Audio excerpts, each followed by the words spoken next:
आणि आता पाहूया टॉप 9 मोठ्या बातम्या। धाराशिवच्या तुळजापूर तालुक्यामधल्या मेसाई जवळगा गावच्या सरपंचावर जीवघेणा हल्ला। गुंडांकडून सरपंच नामदेव निकम यांच्या गाडीवर पेट्रोल टाकून जाळण्याचा प्रयत्न।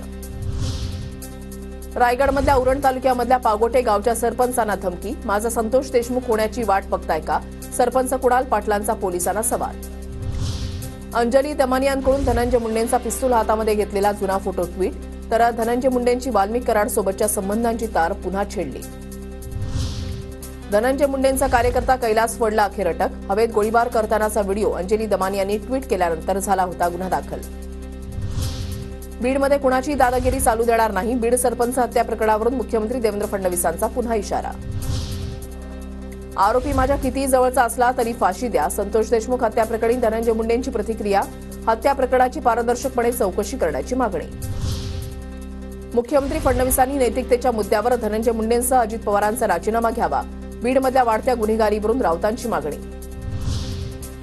मुंडेंच्या मंत्रिपदाबाबत अजित पवारांनी निर्णय घ्यावा। निर्णय चुकल्यास अजितदादांना बरेच परिणाम भोगावे लागतील। सुरेश धस यांची प्रतिक्रिया।